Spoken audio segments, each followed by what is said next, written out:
टूनी अभी कुछ दिन पहले ही अपने बेटे सोनू के साथ सुंदरवन जंगल में रहने आई थी। टूनी के पति की बीमारी की वजह से मौत हो गई थी। तब से सोनू की सारी जिम्मेदारी टूनी पर आ गई थी। उसके पास जो थोड़े बहुत पैसे थे वह भी अब खर्च हो चुके थे। अपने बेटे सोनू का भूखा चेहरा उससे देखा नहीं गया और उसने ठान लिया कि वह अब कुछ भी करके सोनू का पेट भरेगी। इसीलिए वो काम की तलाश में निकल पड़ती है। बहुत तलाशने के बाद भी उसे कोई काम नहीं मिलता और वो बहुत परेशान हो जाती है। टूनी पिछले कुछ दिनों से देख रही थी कि पड़ोस में रहने वाली गौरी रोज सुबह काम पर जाती है। वो तुरंत ही उसके पास जाती है और कहती है, सुनिए बहन जी, मेरा नाम टूनी है। मुझे आपसे कुछ बात करनी है। देखो, मुझे काम पर जाना है। अभी मुझे बहुत देर हो रही है। जल्दी बताओ, क्या बात है? मैं आपका ज्यादा वक्त नहीं लूंगी। मैं आपके बगल वाले घर में अपने बेटे के साथ रहती हूँ। मैं बहुत परेशान हूँ। घर में खाने को कुछ भी नहीं है। मेरे बेटे ने कल से कुछ भी नहीं खाया। अच्छा, तो ऐसी बात है। तुम यहीं रुको, मैं अभी आती हूँ। गौरी अंदर जाती है और वापस आते हुए कुछ खाने को भी लाती है। वो खाना टूनी को देती है और कहती है, ये लो थोड़ा खाना, खुद भी खाना और अपने बेटे को भी खिला देना। वैसे तुम्हारे पति कुछ काम धंधा नहीं करते क्या? जी, एक लंबी बीमारी के चलते उनका देहांत हो गया था। अब मेरे बेटे के अलावा कोई भी नहीं है इस दुनिया में। उनके जाने के बाद मेरे बेटे की जिम्मेदारी मुझ पर आ गई है। इसीलिए मैं आपसे इस बारे में कुछ बात करना चाहती थी। क्या मुझे यहाँ कोई आसपास काम मिल पाएगा? मैंने आपको देखा है, आप भी काम पर जाती हैं। मैं भी कोई काम कर लूंगी। अरे बहन, यहाँ आसपास बहुत बड़े बड़े लोग रहते हैं। उनके घरों में झाड़ू पोछा और खाना बनाने, ये सब काम करने के लिए उन्हें हमेशा किसी की जरूरत होती है। मैं भी तो वही काम करती हूँ। तुम ऐसा करो, कल मेरे साथ चलना। मैं तुम्हारी बात किसी से करवा दूंगी। जी बहन जी, आपकी बहुत मेहरबानी होगी। मैं कल सुबह आपके साथ चलूंगी और ये खाना देने के लिए आपका बहुत बहुत शुक्रिया। घर जाकर वो खाना सोनू को भी खिलाती है और खुद भी खाती है। अगले दिन सुबह होते ही टूनी सोनू को लेकर गौरी के साथ काम के लिए चली जाती है। गौरी ने 3 घरों में टूनी के लिए काम की तलाश की थी। मालिक के साथ काम की बातचीत पक्की होने के बाद अगले ही दिन से टूनी काम पर जाने लगी। टूनी पूरी मेहनत और लगन के साथ अपना काम करती। वो कभी भी किसी को भी शिकायत का मौका नहीं देती। उसके काम से उसके मालिक भी बहुत खुश थे और अच्छा काम करने की वजह से टूनी को और घरों में भी काम मिलने लगा। अब टूनी का घर खर्च आराम से चल जाता। लेकिन सारा दिन इतने घरों में काम करने के बाद टूनी बहुत थक जाती। सोनू अब बड़ा होने लगा था। वो पढ़ने में बहुत ही होशियार था।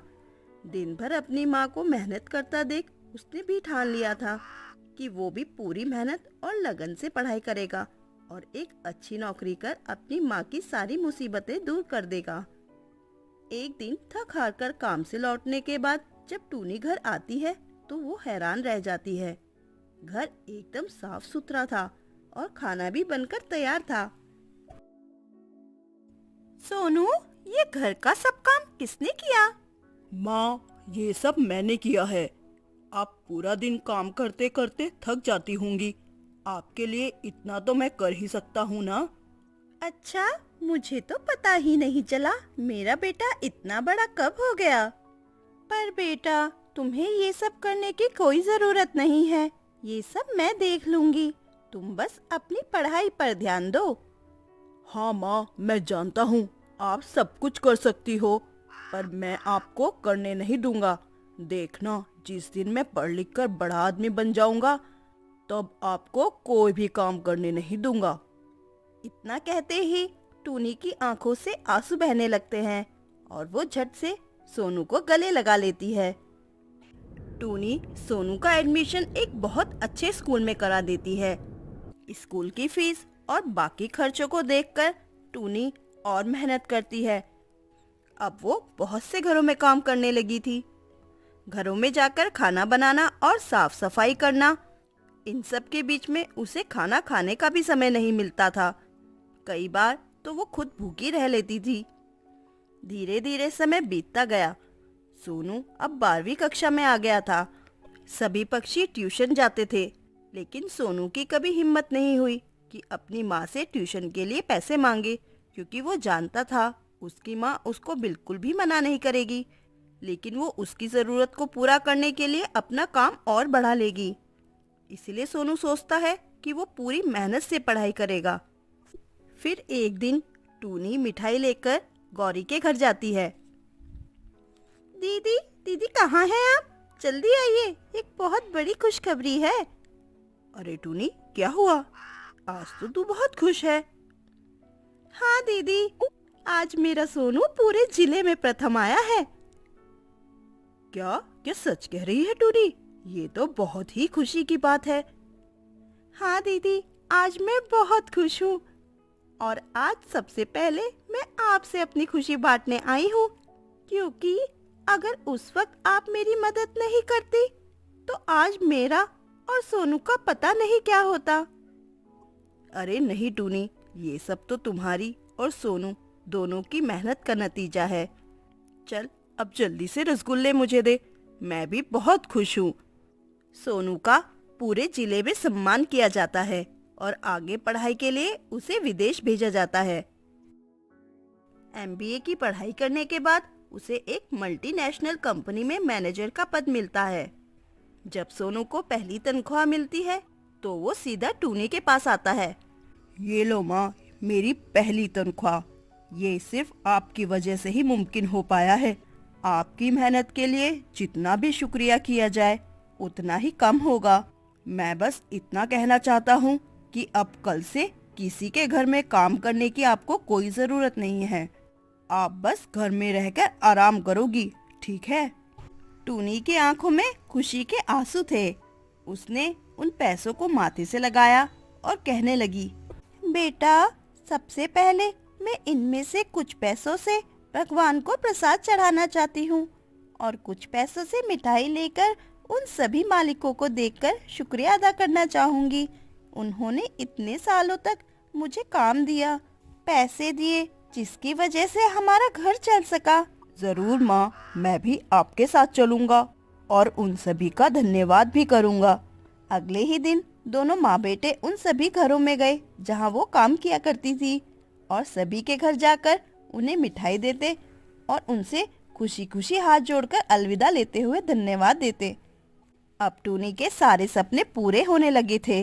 टूनी की सालों की तपस्या अब रंग लाने लगी थी। धीरे धीरे सोनू की तनख्वाह में भी बढ़ोतरी होती है। अब उसने अपने और अपनी माँ के लिए एक नया घर खरीद लिया था और अब उनके रहन सहन में भी फर्क आ गया था। अब वह बाहर घूमने भी जाते, होटलों में खाना भी खाते। एक दिन सोनू अपने कैबिन में बैठा काम कर रहा था। तभी वो देखता है कि उसका सीनियर मैनेजर चपरासी को बहुत बुरी तरह डांट रहा था। मैं तेरी लापरवाही से बहुत परेशान हो गया हूँ। एक कप चाय क्या मांगी? तूने तो वो भी मेरी फाइल के ऊपर गिरा दी। मुझे कल प्रेजेंटेशन में लेकर जानी थी। 1 महीने से इसमें मेहनत कर रहा था, सब बर्बाद कर दिया तूने। आज से तेरी छुट्टी। आज के बाद मुझे अपनी शक्ल मत दिखा देना। कालू बार बार अपने किए की माफी मांग रहा था। तभी सोनू भी वहां आ जाता है और अपने सीनियर मैनेजर को समझाने की कोशिश करता है, लेकिन वो इतने गुस्से में होता है कि वो किसी की बात भी नहीं सुनता और कालू को नौकरी से निकाल देता है। सोनू को सारा दिन ऑफिस में उसी की चिंता हो रही थी, क्योंकि वो भी गरीबी में पला बड़ा था। शाम को ऑफिस से घर लौटते वक्त सोनू सीधा कालू के घर जाता है। कालू के घर पहुंचकर वो देखता है कालू की पत्नी एक चारपाई पर बीमार लेटी हुई है और कालू उसे दवाई दे रहा है। तभी उसकी नज़र उसके बच्चों पर पड़ती है। बेचारे भूख के कारण रो रहे थे। कालू सोनू को अपने घर देखकर हैरान हो जाता है। अरे साहब, आप हमारे घर? हाँ कालू, तुम तो बिना मिले ही चले गए। तभी सोनू कुछ पैसे कालू को देता है।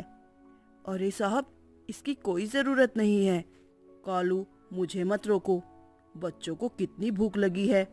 गरीब की भूख क्या होती है मुझे पता है। जब तक तुम्हें नई नौकरी नहीं मिल जाती तब तक बच्चों के लिए खाने लाने की जिम्मेदारी मेरी है। और ये कुछ पैसे हैं, इससे घर का सामान और दवाइयाँ ले आना। और तुम किसी बात की चिंता मत करना। अगर किसी चीज़ की ज़रूरत हो तो सबसे पहले मुझे बताना। इतना कहकर सोनू वहाँ से चला जाता है। इसके बाद सोनू हर रोज़ कालू के घर जाता और उसके खर्चे पानी के लिए कुछ पैसे भी देता। कई जगह बात करने के बाद आखिरकार सोनू ने कालू के लिए एक नौकरी ढूंढ निकाली, और वो भी पहले से अच्छी तनख्वाह पर। कालू सोनू का बहुत बहुत धन्यवाद करता है। अब सोनू बहुत खुश था। उसे इस बात का सुकून था कि अब कालू के घर में कोई भूखा नहीं सोएगा।